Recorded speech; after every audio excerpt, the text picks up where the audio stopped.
E aí galera, tudo bem? Vamos lá então. Vamos iniciar hoje então a nossa disciplina de SMS, Saúde, Meio Ambiente e Segurança no Trabalho, com o conteúdo História da Segurança no Trabalho. Tá ok? Logo após, né, as apresentações, vou deixar aí um contato para a gente poder tirar e sanar aí algumas dúvidas.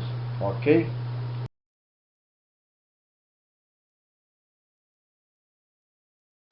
Pessoal, então as informações mais antigas aí sobre essa questão de preocupação com a segurança no trabalho, tá? Vem desde o Egito Antigo, da Grécia Antiga, desses tempos remotos aí antes de Cristo, tá? Segundo alguns historiadores, tá? Nessa época, principalmente os trabalhadores das minas de carvão, de estânio, de cobre, tá? Surgiram naquela época algumas doenças, e essas doenças elas começaram a ter um índice de morte desses escravos, que na época não eram nem trabalhadores, não eram escravos.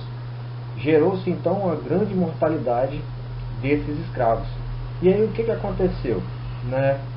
Naquele tempo o Egito, os faraós da época, tinham que ter grandes jornadas para buscar novos escravos.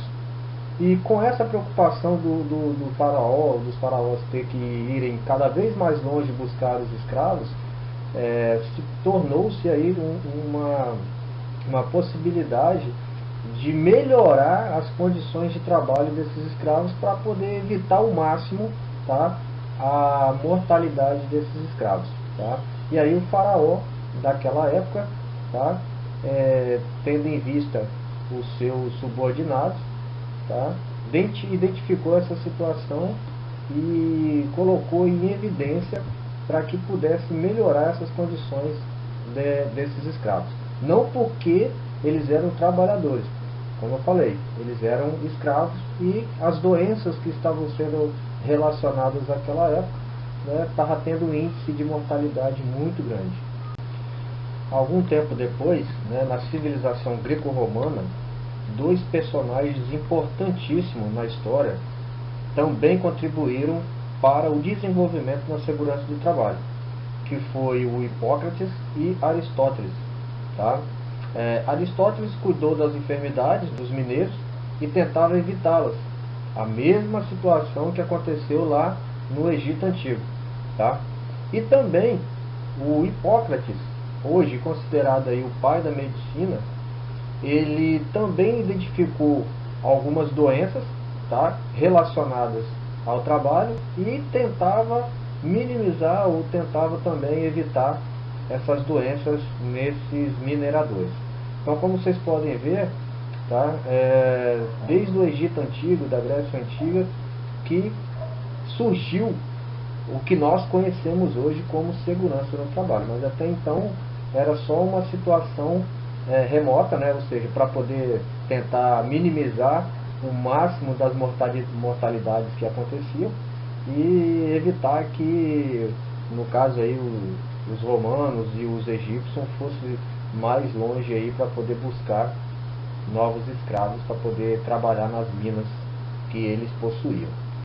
Então, um salto aí na história, alguns séculos, por volta aí, mais precisamente por volta de 1760, surge então a Revolução Industrial.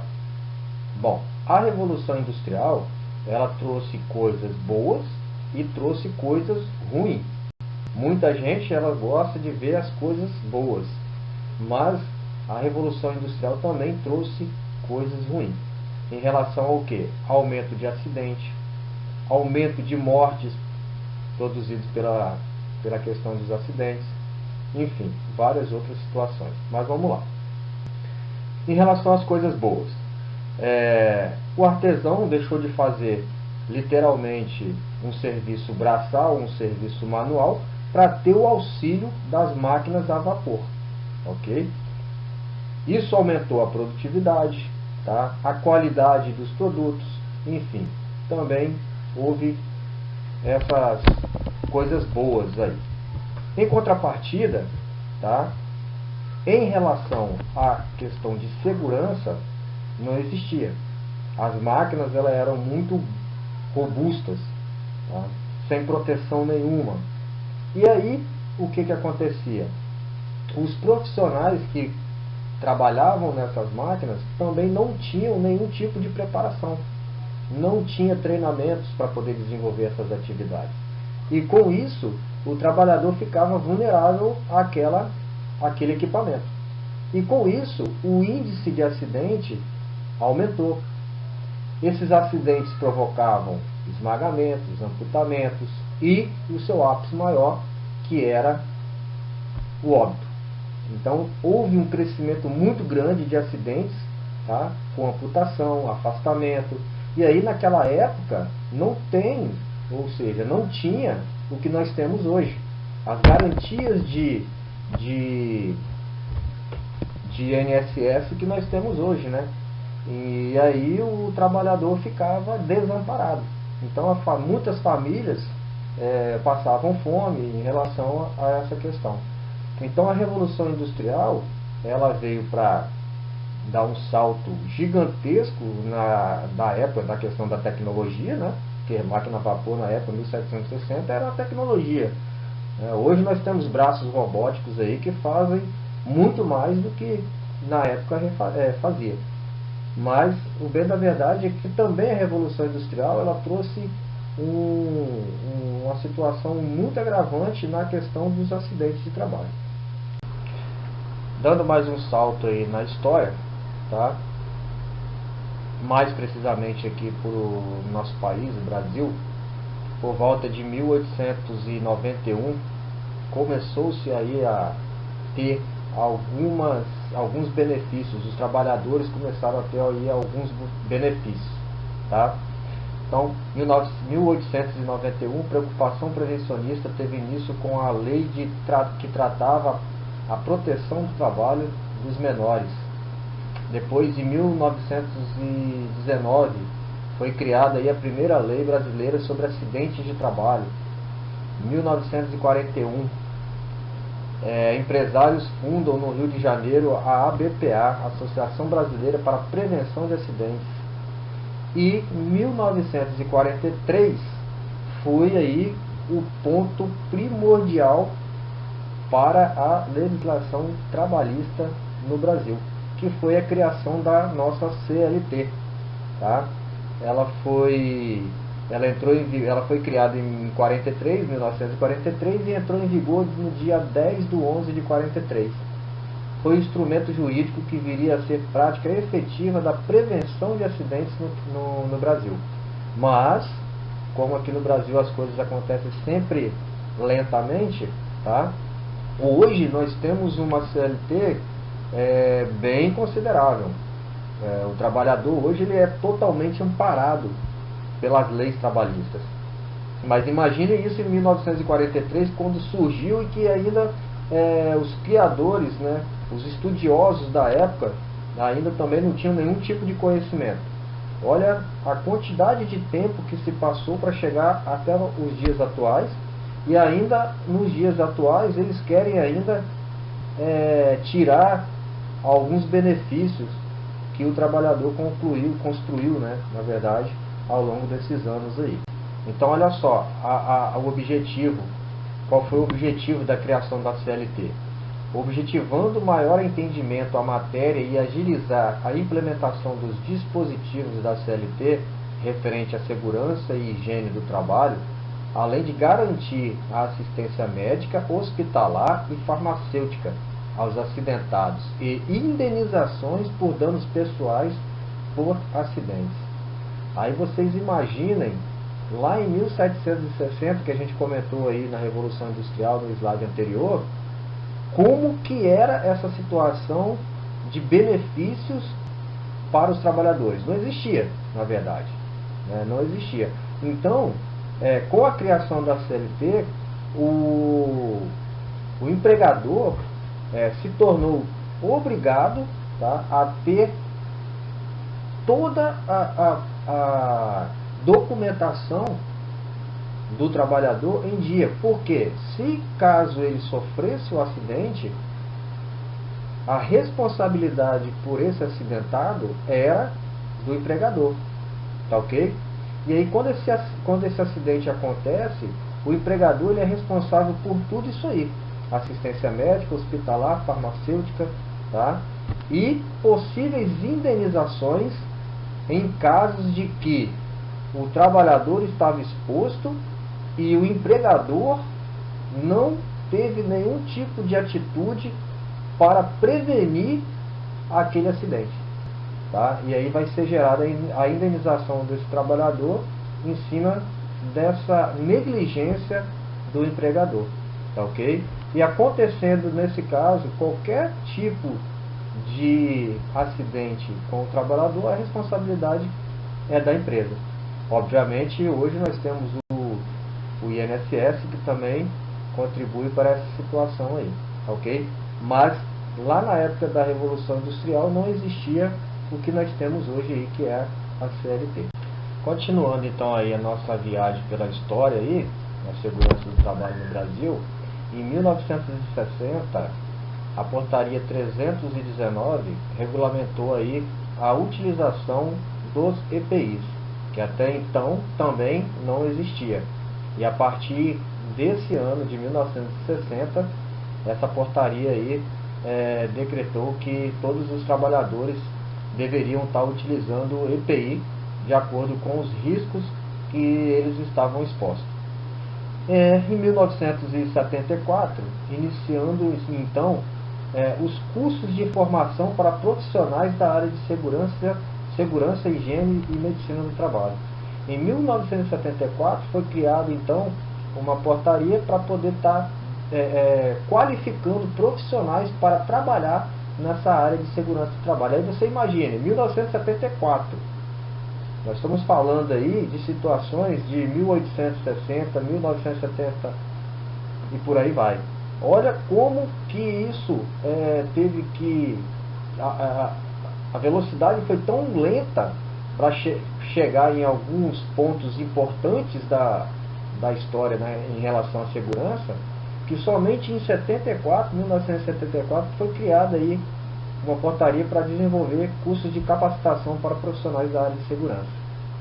Continuando, em 1978 foi criadas então as NRs, tá? Que são as normas regulamentadoras. Nós vamos falar sobre isso em uma outra oportunidade, né? Numa próxima aula aí que a gente tiver, nós vamos falar um pouquinho sobre as normas regulamentadoras, as famosas NRs, tá? Naquela época, então, em 1978, foi criadas então 28 NRs. 28 NRs. Hoje nós temos em média aí 36 NRs, tá ok? E essas NRs elas foram criadas especificamente para atividades que estavam sendo desenvolvidas na hidrelétricas lá de Itaipu, porque o índice de acidente lá estava muito alto, tá? E aí alguns prevencionistas reuniram e fizeram aí, né, decretar essa portaria para a criação dessas NRs, para poder auxiliar aí na prevenção de acidentes daquela época. Com base então nas NRs mencionada aí no slide anterior, nós temos então a seguinte definição para a segurança do trabalho ou segurança no trabalho. Então ela diz o seguinte: a segurança do trabalho pode ser entendida como um conjunto de medidas adotadas visando minimizar os acidentes de trabalho, doenças ocupacionais, bem como proteger a integridade e a capacidade de trabalho das pessoas envolvidas, tá? Então a segurança no trabalho, ela vem adotando nos dias atuais uma série de medidas para minimizar, tá ok? Alguns acidentes, tá ok? E também evitar algumas lesões provocadas por possíveis acidentes ou doenças ocupacionais. Quando a gente fala de acidente de trabalho, acidente quer dizer acidente, o propriamente acontecido, e também as doenças ocupacionais, né? Que a gente vai comentar um pouco mais aí sobre essas doenças ocupacionais mais à frente, ok? Mas o objetivo então da segurança no trabalho é minimizar impactos que podem ser sofridos aí pelos trabalhadores, ok? A segurança do trabalho é praticada pela conscientização da empresa, ou seja, do empregador e empregados. Veja bem, a segurança do trabalho é praticada pela conscientização de empregadores e empregados. Não adianta somente uma parte estar envolvida com fatores relacionados a minimizar esses riscos. Empresa e empregado, eles têm que andar juntos, porque se uma só dessas partes tiver consciência sobre os riscos que estão correndo, não anda, tá ok? Não anda. Então ambas as partes têm que estar envolvidas nessa situação. A segurança do trabalho deve ser praticada no trabalho, na rua, em casa, em todo lugar e a qualquer momento. Por que disso aí, pessoal? Hoje nós temos aí um índice altíssimo de acidentes domésticos, principalmente com dois indivíduos, que são idosos e crianças, ok? Os acidentes domésticos, eles quase estão ali pareados com os acidentes de trabalho. Porque, querendo ou não, todo trabalhador, nos seus momentos de folga, no seu momento de descanso, ele também vai tentar fazer alguma atividade. Seja ela uma atividade esportiva, seja ela uma atividade profissional, ok? Então, é o que a gente chama de atletas de fim de semana, os profissionais de fim de semana, que às vezes ele não atua nem na mesma atividade laboral do dia a dia. Ele vai desenvolver uma outra atividade em casa, vai consertar, vai criar, enfim, vai fazer uma série de situações. E nesse momento é onde que gera esses acidentes, porque ele não toma cuidado. Os cuidados que ele toma dentro da empresa, ele acaba não levando isso para sua casa ou para sua vida corriqueira. E aí é onde que o descuido leva ao acidente, tá? Então, por isso que diz alguns profissionais, alguns prevencionistas, eles também atuam nos seus DDS, né, nas suas palestras, eles também focam a segurança desse trabalhador quando ele não está literalmente com a mão na massa na empresa. Ele trata também essas situações extra empresa, porque o impacto do acidente dele fora da empresa vai também gerar um impacto dentro da empresa. Então ele tem que estar consciente dos riscos que ele corre dentro da empresa, na sua atividade laboral, e dentro da sua casa, na sua vida corriqueira, aí, na sua vida particular, ok? Seguindo aí a linha de raciocínio do slide anterior, onde que fala sobre a questão do objetivo, né, da segurança no trabalho, 4 tópicos são importantíssimos para a manutenção de minimizar esses riscos, tá? O primeiro é a promoção e a manutenção dos mais elevados níveis de bem-estar físico, mental e social dos trabalhadores de todos os setores de atividade. Então, bem-estar físico, mental e social são 3 pontos importantes para que o trabalhador possa estar desenvolvendo suas atividades de forma profissional. Tá? Ele tem que estar bem fisicamente, ele tem que estar bem mentalmente, ele tem que estar bem socialmente. Conseguimos ter esses 3 pontos em equilíbrio ao mesmo tempo, só se for super-homem. Tá? O que a gente tem que entender é que a partir do momento que eu estou dentro da empresa, eu tenho que desenvolver as minhas atividades profissionais, tá? E eu tenho que equilibrar esses fatores, físico, mental e social, para que eu consiga desenvolver minhas atividades. Se eu estiver mal fisicamente, mesmo que eu esteja bem mentalmente, uma coisa vai puxar a outra. Se eu estiver bem fisicamente e mentalmente, mas socialmente ele vai afetar na questão mentalmente. E assim vai. Então eu tenho que ter um ponto de equilíbrio entre esses três fatores, físico, mental e social. Como eu falei anteriormente, só super-homem. Mas nós somos profissionais e nós temos que atuar como tal. O segundo ponto é a prevenção para os trabalhadores de efeitos adversos para a saúde decorrente das suas condições de trabalho. Então é importantíssimo que o empregador faça com que os ambientes de trabalho estejam associados ao bem-estar do trabalhador. Então, o ambiente de trabalho tem que estar adaptado ao trabalhador e não o trabalhador se adaptar ao ambiente de trabalho. É claro que, em vias de regra, não necessariamente tem que ser dessa forma, mas nós temos que entender o seguinte: um local de trabalho ele é um local importantíssimo de pontos de atenção, de concentração, né, questões de luminosidade. Isso tudo tem que estar em harmonia, porque senão eu não vou conseguir desenvolver as minhas atividades. Ok? O terceiro ponto importante é a proteção dos trabalhadores no seu emprego perante os riscos resultantes de condições prejudiciais à saúde. Importante também, porque aí é onde que entra os EPIs, tá? EPIs, EPCs e outros procedimentos de segurança, tá?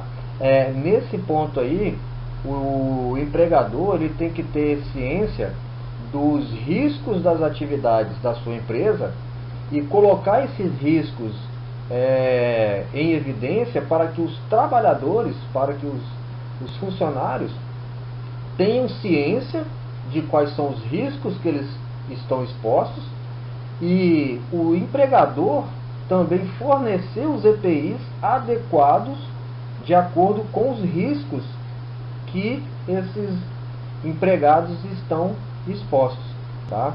E não é simplesmente você ir lá e entregar esse EPI para o colaborador, para o trabalhador. Ele também tem que fornecer informações sobre utilização, higienização e outros fatores que são importantes para a utilização desses EPIs. Porque não adianta nada eu chegar lá e entregar um capacete, por exemplo, ou um plug de ouvido, né, um protetor auditivo aí pro trabalhador, e fala assim simplesmente: ó, meu bacana, usa aí que isso aí vai fazer bem para você. Não, tem que ter toda aí uma série de informações sobre a utilização desses métodos prevencionistas aí, seja ele aí um EPI, um EPC ou qualquer outro tipo de informação, ok? O quarto ponto é a colocação e a manutenção de trabalhadores no ambiente de trabalho ajustado às suas necessidades físicas e mentais. A gente comentou isso aí no slide anterior, tá, ok? Isso também é importantíssimo, porque imagine um trabalhador de 1,60 m trabalhando aí numa bancada de 1,10 m. Inviável, né? Ou uma forma contrária, né? Um trabalhador aí de 1,90 m trabalhando aí numa bancada de 70 centímetros, por exemplo. Complicado, tá? Então, o trabalhador ele tem total direito de associar o ambiente de trabalho às suas condições físicas. Aí é onde que entra a questão do ambiente de trabalho. Aí vai entrar também nisso aí postura, a questão de ergonomia é importantíssimo, ginásticas laborais,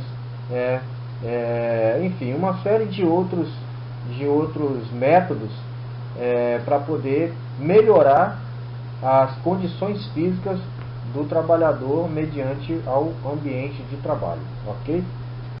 E para fechar aí, então, pessoal, é importantíssimo então que não só as empresas que têm programas, né, ou que fazem algum tipo de beneficiamento aí das atividades físicas, elas são importantes. Então, conhecer alguns tipos de exercício e até mesmo você se cuidar é importante, porque as atividades profissionais cotidianas, né, elas ocupam grande parte do tempo das pessoas e correspondendo em geral a mais da metade do período diário em que alguém fica acordado. Ou seja, os ambientes profissionais é colocado onde o trabalhador dedica todo esse tempo. Então, é importante que suas energias estejam em prol do crescimento profissional, ou seja, você está desenvolvendo bem as suas atividades profissionais. E com isso você tem que ter condições físicas, mentais, tudo equilibrado, tá ok? E outra coisa, o bem-estar do trabalho são fatores que tendem a ter impactos positivos na maneira como o profissional enxerga a empresa, tá? Isso não leva em consideração isso, que fulano de tal é isso, fulano de tal é aquilo, não. Você tem que entender que você estando bem fisicamente, mentalmente, socialmente, isso é benefício seu em prol da empresa, tá ok? Fica a dica, beleza? Até nossa próxima aula aí. Valeu? Tchau, tchau.